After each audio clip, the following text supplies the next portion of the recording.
Dans cette vidéo, nous allons parler des caractéristiques d'un réseau cubique face centré, CFC pour cubique face centré, euh, réseau ou structure cristalline, hein, ou réseau cristallin.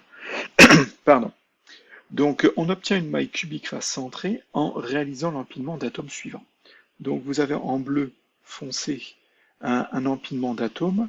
Regardez, alors il est difficile de le voir, mais il faut me croire sur parole, c'est que finalement, cet empilement est fait avec, à chaque couche, des atomes qui sont finalement une ligne sur l'autre et décalés. C'est-à-dire qu'on met en contact trois entités chimiques, trois motifs.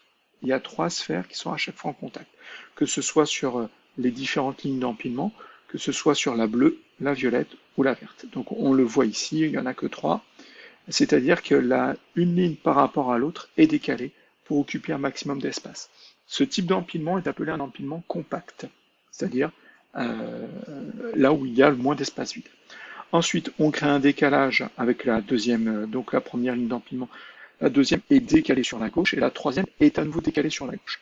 Donc ça, c'est un empilement typique d'un réseau cubique face centré. Ensuite, la maille, donc représentation d'une maille conventionnelle cubique face centrée. Donc vous avez une maille qui est représentée ici avec des petites sphères. Les motifs sont représentés par des petites sphères. Donc on a un motif à chaque sommet et on a un motif au centre de chaque face. On a 6 faces, une en haut, une en bas et 4 sur les côtés.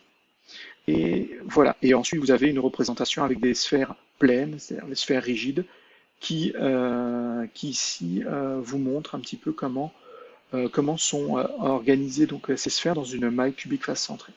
Vous avez donc les motifs sont en contact sur tout le long de la diagonale d'une face et c'est pareil flèche bleue, c'est-à-dire qu'on voit bien qu'il y a un contact entre ce motif et ce motif. On est sur la diagonale d'une face. On le revoit aussi ici, on a la flèche bleue, c'est-à-dire qu'il y aura un contact entre ce motif et ce motif.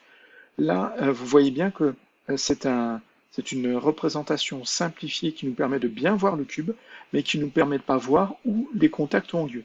Donc, l'utilisation des deux est très importante pour avoir un maximum d'informations et ne pas avoir de perte d'informations. Il faut avoir les deux en tête.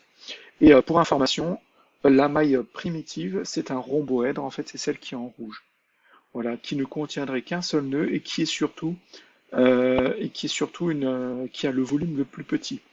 Donc voilà pourquoi celle-ci est une maille conventionnelle. Ce n'est pas la maille la plus petite permettant de représenter une maille cubique face centrée, mais finalement elle est beaucoup plus simple à étudier parce que c'est un cube, pas un rhomboèdre, et que son nom nous dit face centrée, donc il y a un motif sur chaque face.